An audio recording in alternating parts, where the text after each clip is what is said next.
មិនថាជាតិនឹងឬជាតិថ្មី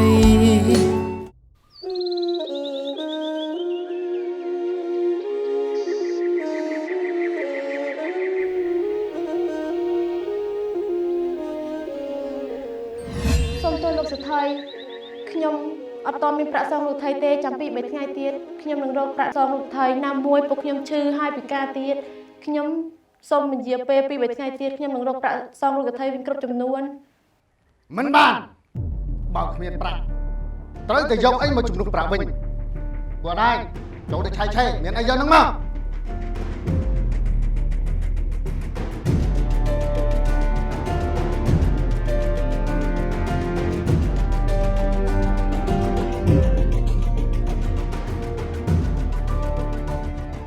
លោកសិទ្ធិខ្ញុំឆែកឆេររកអស់ហើយគឺឃើញមានតែស្រូវពូជមួយល្អីនេះទេលោកសិទ្ធិយកទៅដាក់ក្នុងឃ្លាំងហើយបើឯងចង់បានពូជស្រូវនេះត្រូវតែយករបស់ឯងមកដូរវិញខ្ញុំសូមវល់លោកសិទ្ធិកុំយកពូជស្រូវខ្ញុំទៅអីលោកសិទ្ធិសូមវល់លោកសិទ្ធិសូមវល់លោកសិទ្ធិ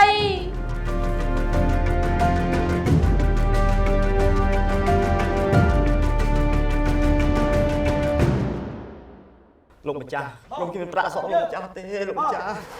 កូនពងដល់លោកម្ចាស់ខ្ញុំសូមមកខ្ញុំយកកូនខ្ញុំទៅណាលោកម្ចាស់បើឯងចង់បានកូនរបស់ឯងទោះតែមានប្រាក់ទេកូនរបស់ឯងនេះចាត់ទុកដូចជាប្រាក់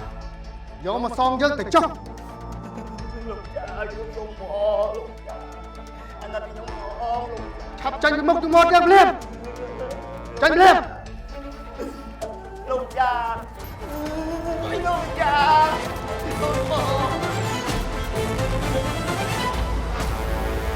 អញនឹកសៅណាស់ខ្ញុំពូកូនស្រីពូបងត្រូវកាត់ចិត្តស៊ូទ្រាំសិន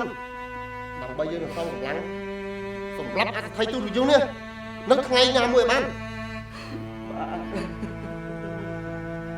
កូនបង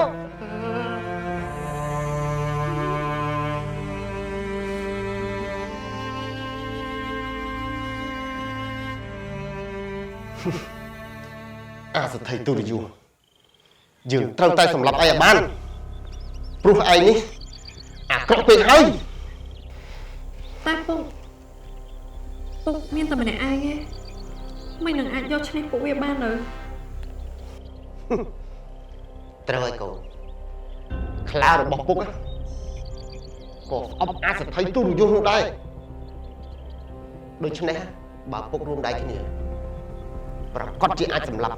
អាសថៃទូរយងនោះបានហើយកូន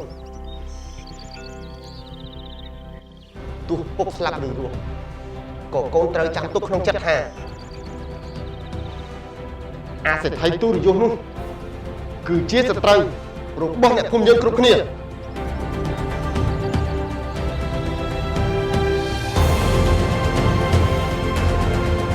រួមទាំងអារុ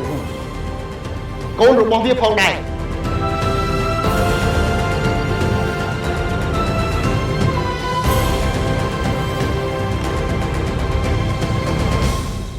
នេះកំបត្តិ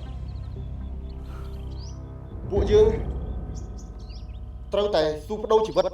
ដើម្បីសេរីភាពរបស់ប្រជាជននៅក្នុងភូមិរបស់យើងត្រូវហើយខ្ញុំនឹងសងសឹកដើម្បីកូនស្រីរបស់ខ្ញុំហើយពួកយើងត្រូវតែតស៊ូដើម្បីសេរីភាពឥឡូវយើងត្រូវបំបែកគ្នាជាមុនសិនដើម្បីរកកម្លាំងបន្ថែមត្រឹមត្រូវតោះយើង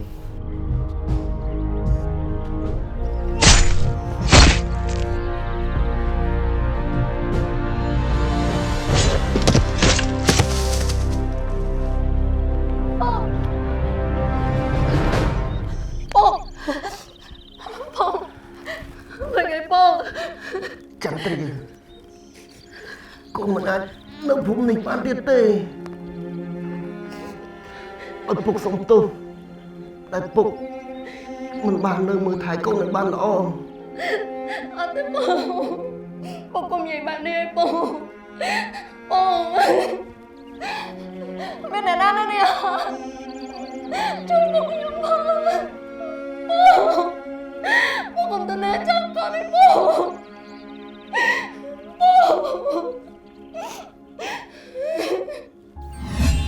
បំណងប្រាថ្នារបស់ពុកម៉ែតែចង់ឲ្យអ្នកភូមិជៀសផុតពីការធ្វើបាបរបស់មនុស្សអាក្រក់ពេលនេះពិតជាបានសម្រេចហើយ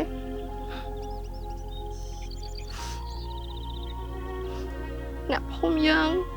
ពិតជាទទួលបានក្តីសុខពិតប្រាកដមែនកូនសូមឲ្យវិញ្ញាណក្ខន្ធលោកពុកអ្នកម៉ែទៅបានសុគតិភពឲ្យស្ងប់ចិត្តចុះ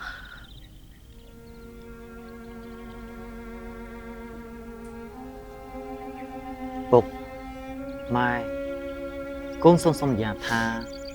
កូននឹងមើលថែអូនចន្ទ្រាឲ្យបានល្អបំផុតកូននឹងមើលថែអូនចន្ទ្រាពេញមួយជីវិតកូនហើយកូនទាំងពីរសន្យាថានឹងបន្តវេនពីពុកម៉ែមើលថែអ្នកភូមិយើងឲ្យបានល្អបំផុតពួកកូននឹងខិតខំធ្វើបុណ្យសន្សំកុសលដើម្បីឧទ្ទិសកុសលដល់វិញ្ញាណក្ខន្ធរបស់ពុកម៉ែណាបានហើយឈប់រំខានពុកនិងម៉ែទៅទុកឲ្យពុកម៉ែនៅបានស្ងប់សុខណា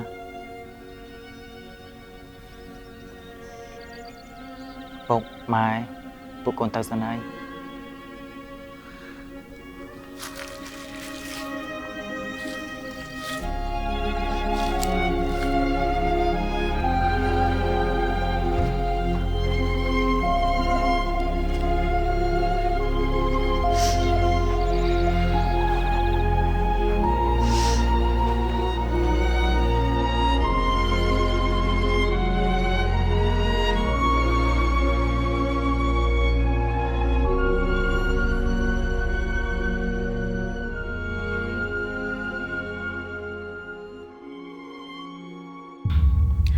ឈប់លេបខែទៅ